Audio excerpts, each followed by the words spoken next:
Many parents don't realize this, but if your child has been through a lot at a young age, you might be unintentionally raising a child who struggles emotionally, and the earlier you understand it, the better you can help. And in this video, I've explained how a child named Sami went through a lot in his early years and how we rewired his brain for good. By a lot, I mean things like witnessing constant fights between mom and dad, being neglected or overlooked, moving homes frequently, losing a loved one, or having to take on responsibilities that are too big for their age. These experiences don't just affect their behavior, they actually change the way their brain develops. And that's what most parents don't see. But today, we're going to look for a pointer if your child is already in this stage, and if so, how to rewire it. How trauma changes a child's brain. When a child goes through difficult experiences like seeing their parents fight constantly, being neglected, or taking on responsibilities too big for their age, it doesn't just affect their feelings. It changes the way their brain develops. Their nervous system stays on high alert even when there is no danger.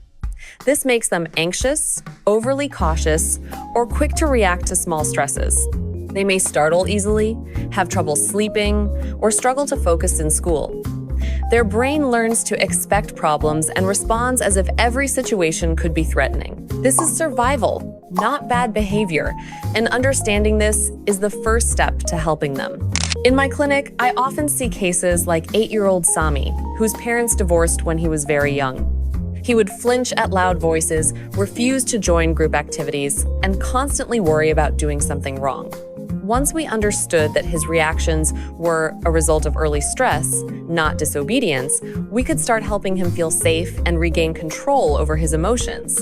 Recognizing how a child's brain adapts to stress also helps us spot the subtle signs that they are struggling emotionally. Signs your child is struggling emotionally. Children who have been through a lot often show subtle signs that we can miss. They may seem unusually quiet, withdrawn, or lost in thought. Some act much older than their age, taking responsibility for things they shouldn't have to worry about. Others become irritable over small problems or seem perfectionist because they feel pressure to get things right. Some may cling to parents or adults, afraid to be left alone, while others appear distant and disconnected. In Sami's case, he was flinching at loud voices, avoiding group activities, and constantly worrying about doing something wrong. At first, it seemed like shyness, but observing his patterns over time revealed deeper emotional stress. These behaviors are coping strategies, not character flaws. By noticing these signs, parents can start to understand what their child really needs, which leads us to why many of these children hide their feelings or try to please everyone around them.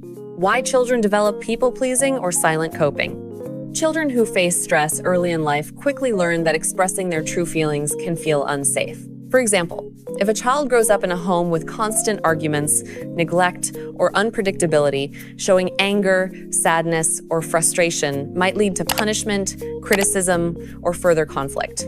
Over time, the child starts to hide their emotions to protect themselves. They learn to say, "I'm fine," even when they are upset because it is safer than being vulnerable. At the same time, these children often try to make others happy or avoid disagreement. They may overachieve in school, complete tasks perfectly at home, or constantly follow instructions, not because they naturally love to please, but because it gives them a sense of control and safety. Behind this behavior, however, lies anxiety, self-doubt, and insecurity. What appears as obedience or perfectionism is often a coping mechanism developed by their brain to navigate an unpredictable environment. Understanding this distinction is crucial for parents because it shows that these behaviors are not manipulative, they are survival strategies. Breaking the cycle, how to rewire emotional responses.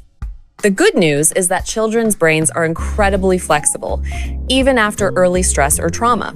With the right support, guidance, and consistent care, you can help a child feel safe and slowly rewire the ways their brain responds to stress. It's important to understand that this is not about fixing everything overnight. It's about creating a consistent environment where the child learns that the world around them can be predictable and safe, and that expressing emotions will not lead to punishment or chaos. Simple actions can make a huge difference. Maintaining a predictable routine helps children feel secure. Showing up consistently when they need you and listening to them without judgment teaches them that they can trust adults. Validating their feelings, even when the emotion seems small or inconvenient, shows them that it is safe to express themselves. Encouraging them to make mistakes, try new things, and solve small problems on their own reinforces the idea that imperfection is part of learning and growth. Over time, these consistent practices reduce anxiety, help regulate emotions, and slowly build emotional resilience. If we talk about Sami, he was hyper alert, constantly worried about doing something wrong, and rarely shared what he felt. His parents and teachers often mistook his perfectionism and quietness for obedience. We began by creating small, manageable routines for him, like a consistent morning check-in where he could share how he felt and what he was worried about. We encouraged him to express even small frustrations in words instead of withdrawing, and every time he did, we validated his feelings rather than correcting or dismissing him. At school, we guided his teacher to provide gentle reassurance when he made mistakes, instead of punishing minor errors. Slowly, Sami began to feel safer. He started to share his thoughts more freely in sessions, ask for help when he needed it, and even engage in group activities that he had previously avoided. Over several months, his anxiety decreased, and he gained confidence to take small, independent steps, like trying a new game or expressing his opinion to peers. This process didn't happen overnight, but by consistently showing Sami that the world could be predictable, safe, and accepting, we were able to gradually rewire the way his brain responded to stress. Breaking these patterns is a gradual process, but with patience and the right approach, children can move from constant hypervigilance and fear toward trust, confidence, and emotional strength. Once a child begins to feel safe and supported, they are more willing to take risks, express themselves, and develop the independence and resilience that will serve them for life, building emotional strength for the future. Helping a child heal isn't only about managing the past, it's about preparing them for the future. When we encourage children to speak up, make choices, and try new things, we teach them confidence. We show them that their voice matters and that they are capable of handling life's challenges.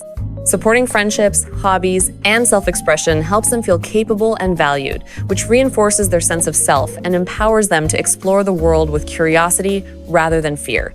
Emotional strength comes when children learn they can handle challenges without shutting down or overreacting. They learn that setbacks are not signs of failure, but opportunities to grow.